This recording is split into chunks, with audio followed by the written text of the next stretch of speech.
TET 3साठी cut ऑफचा अंदाज देणारे खूप सारे व्हिडिओज तुम्ही आजपर्यंत पाहितले असतील. पण नुसतंच सांगितलं की हा 105 पर्यंत जाईल, 109 पर्यंत जाईल, 110 पर्यंत जाईल. त्याला काहीच रिझन दिलं नाही की कशामुळे, का, कुठे आणि कसं.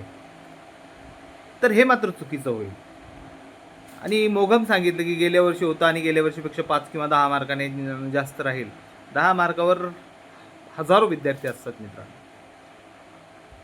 तर आपण जी आकडेवारी दिलेली आहे यापूर्वीच्या व्हिडिओमध्ये, ती कशी दिलेली आहे आणि त्याच्या पाठीमागे बेस काय होत आहे तुम्हाला सांगतो. आणि तुम्हीही स्वतः तुम्ही तुमच्या कट ऑफमध्ये कुठे आहात, फर्स्ट फेजला तुम्ही कॉम्पिटिशनमध्ये आहात की नाही, की सेकंड फेजला आहात की नाही, हे पाहण्याची एक तुम्हाला ट्रिक सांगतो आहे. ट्रिक किंवा मग आपण कोणत्या पद्धतीनं पाहितलं हे सांगता येईल.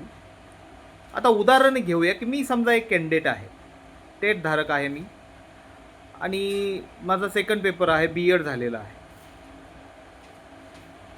आणि माझा रँकमध्ये मला 120 मार्क आहेत टेटला आणि माझा रँकमध्ये 2000 नंबर आहे. उदाहरणादाखल सांगतोय तुम्हाला, एस सीच्या रँकमध्ये माझा 2000 नंबर आहे. आता जागा सांगतायत किती, जवळपास 2500, आपलं 20,000 ते 25,000च्या दरम्यान जागा सांगतायत. आपण 22,500 जागा धरूया की फर्स्ट फेजला येत आहेत. आता 13% रिझर्वेशनप्रमाणे जर आपण विचार केला,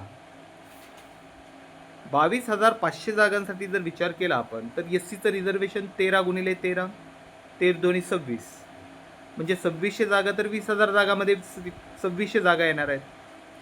आणि वरच्या ज्या 2,500 व्हॅकन्सी आहेत त्याच्यासाठी 100च धरून टाकूया, 2700 व्हॅकन्सी झाल्या. कुठे कमी आल्या असतील, कुठे जास्त आल्या असतील. आता माझा नंबर मेरिटमध्ये एस सीच्या 2700 आहे, 2000 आहे. 120 मार्क घेतले, उदाहरण दाखल सांगतोय, बी एड आहे आणि माझा नंबर समजा 2000 आहे. जागा कमीत कमी 2700 येत आहेत हे तर फिक्स आहे. अशा वेळेस या 2700 पैकी 1700 जागा झेडपीला आल्या आणि माझा नंबर 2000. मग 1700 जागा आल्या तर माझा झेडपीला लागणारच नाही का? लागू शकतो. कसा? तर या वरचे जे 2000 आहेत, या 2000 पैकी 100-150 असे असतील जे अगोदरच सर्व्हिसमध्ये आहेत, डॉक्युमेंटेशनमध्ये गळणार आहेत. 200-250 विद्यार्थी असे असतील ज्यांनी 140-45 पेक्षा मार्क जास्त घेतलेले आहेत, आणि ते काय, ते ओपनच्या मेरिटमधून जाणार आहेत, म्हणजे वरच्या जागा रिकाम्या होणार आहेत. यामध्ये अजून एक मेख अशी आहे की हे जी 2000ची मेरिटची यादीचा माझा नंबर आहे, तो नंबरमध्ये त्या 2000मध्ये डी एडवाले किती आहेत आणि बी एडवाले किती आहेत हे मला माहीत नाही. मग एखाद्या वेळेस वरी किंवा ह्या ज्या टॉप 2000मध्ये जे वरचे 1,500 आहेत ते डी एडवालेच असू शकतात, किंवा मग माझं बी एड आहे आणि वर जे आहेत माझ्यावर ते सगळे एकतर बी एस सीवाले आहेत किंवा मग डी एडवाले आहेत, फर्स्ट पेपरवाले आहेत. त्यातही आणखीन मेक अशी की वरी जे 1,500 आहे, 2000 पैकी 1999 विद्यार्थी आहेत, यापैकी फक्त 1000 जणांची सी टी ई टी आहे किंवा 15 जणांची सी टी ई टी आहे. प्रश्नपत्रिकेचं स्वरूप पाहता बी एस सी किंवा डी एडचे जे विद्यार्थी आहेत त्यांचा जो अभ्यासक्रम आहे, त्यांचं जे पेपर आहे, सेकंड पेपर असेल, फर्स्ट पेपर असेल, तर तो पेपर जो आहे तो पेपर विद्यार्थ्यांना त्यांनाच जास्त सोपा जाणारा होता. त्यामुळे सहसा या वरच्या 2000 विद्यार्थ्यांमध्ये एकतर B S C, M S C झालेले विद्यार्थी जास्त असणार, कला शाखेचे विद्यार्थी जास्त नाही. कारण एक शिक्षक अभियोग्यतेचा जर भाग सोडला तर बाकीचे सगळे घटक हे सायन्सच्या विद्यार्थ्यांना जवळ असणारे आहेत. त्यामुळे मग इथे चान्स माझा 2000 जरी नंबर असला आणि 1700 व्हॅकन्सीज असल्या, म्हणजे 1700 व्हॅकन्सी जर झेडपीला असल्या, तर तिथेही माझा खूप मोठा चान्स आहे की मी झेडपीला लागू शकतो उदाहरणार्थ. त्यानंतरही झेडपीच्या जागाच आपण किती 1700 गृहीत धरल्या, 1000 ज्या व्हॅकंट जागा राहत आहेत, 1000 खाली ज्या 1000 व्हॅकंट जागा राहत आहेत त्या कुठे येणार आहेत, त्या खाजगी स्थानिक स्वराज्य खाजगी संस्थांना येणार आहेत. मग त्या 1000ला गुणिले 3 करा, कारण एका जागेसाठी 3 जणाला बोलवणार आहेत. माझा नंबर तर वरीच आहे, मग अजून 3000 खालचे, वरचे 1700 2000 सोडून दिले आणि खालचे 3000 बोलवले, म्हणजेच एस सीमध्ये 5000 पर्यंत ज्यांची रँक आहे असे विद्यार्थी एकदम सेफ आहेत. म्हणजे कमीत कमी मुलाखतीला तरी ते जाणार आहेत. अशा पद्धतीनं आपण यामधले किंतु परंतु पाहितले आपण, कारण डी एडवाला माहीत नाही, बी एडवाला माहीत नाही, माध्यम माहीत नाही, हे किंतु परंतु सुद्धा पाहितलेले आहेत. पण एक साधारण अंदाज आपल्याला बांधायला काहीही हरकत नाही की झेडपीसाठी किती चान्स आहेत. बरं, मग ही फर्स्ट फेज झाल्यानंतर सेकंड फेजमध्येही अजून 10,000 जागा येतील. मग त्यावेळेस तर एस सीचा कट ऑफ जो असेल, एस सी कॅटेगरी संदर्भातलं एक मी उदाहरण सांगितलं तुम्हाला की 120 मार्क असल्यावर बी एड आहे त्याचं आणि सोशल सायन्स आहेत, अशा वेळेस त्याला झेडपीला किती चान्स आहे. मग फर्स्ट फेजला नाही जरी झालं, मुलाखतीला 3 ठिकाणी गेलं, 3 ठिकाणी नाही सिलेक्शन झालं, तरी पण मग सेकंड फेजला जर तो गेला तर मात्र खूप मोठे चान्सेस आहेत की त्याला पाहिजे तिथं किंवा मला पाहिजे तिथं ती संधी भेटून जाईल.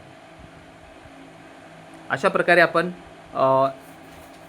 एका कॅटेगरीचं उदाहरण पाहून सांगितलेलं आहे की कोणाला किती चान्स असू शकतो आणि कुठपर्यंत कट ऑफ जाऊ शकतो. आणि हा अत्यंत जवळचा कट ऑफ आहे, यामध्ये जास्त काही फरक पडणार नाही. उलट व्हॅकन्सी जास्त असल्यामुळे त्याच्याही खाली कट ऑफ जाणार आहे. अगदी खूप 2 आकडेवारीपर्यंतही जाऊ शकतो. एस सीच्या बाबतीत उदाहरण सांगितलं म्हणून एस सीचं सांगतो की अगदी 2 वारीवरही तो सेकंड फेजला जाणार आहे. इतर कॅटेगरींच्या बाबतीतही सेम पद्धत आहे. आपण ब्लॅकबोर्डवर या संदर्भातील उदाहरण 1-2 दिवसामध्ये व्यवस्थितपणे समजून घेऊया, म्हणजे तुम्हाला प्रेफरन्स कुठे द्यायचे या संदर्भातील चांगलाच अंदाज येईल. पण आता तुम्ही म्हणाल की सर इतकं ठीक आहे, पण प्रेफरन्स कुठे द्यायचे, तर त्यासाठी दुर्गम भाग निवडणं खूप अवघड नाही आहे. त्या संदर्भामध्ये पाहूया, जे बाँड्रीवर विद्यार्थी आहेत त्यांनी दुर्गम भाग निवडणं काही खूप अवघड नाही आहे. आपण रोजच न्यूजपेपर वाचत असतो. आता तुम्ही मुंबईकडल्या कोकण विभागातल्या बातम्या वाचल्या असतील, विदर्भातल्या बातम्या वाचल्या असतील की अगदी रस्ते जाम होऊन जातात आणि 4-4 महिने गावांचा संपर्क तुटतो.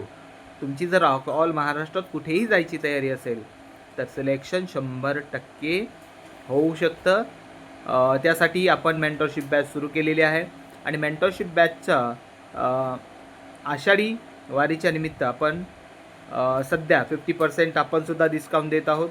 1999ची बॅच आहे, पण आपण ती 999ला देणार आहोत. चॅनलच्या डिस्क्रिप्शन बॉक्समध्ये नंबर आहे, त्या नंबरवर पे करायचा आहे आणि स्क्रीनशॉट सेम नंबरवर पाठवायचा आहे. मोबाईल नंबर आहे 9890851601. आत्तापर्यंत आपल्याकडे 270 विद्यार्थ्यांनी बॅच घेतलेली आहे आणि आजपर्यंत असं झालं नाही की त्यांचा मेसेज आला आहे किंवा त्यांनी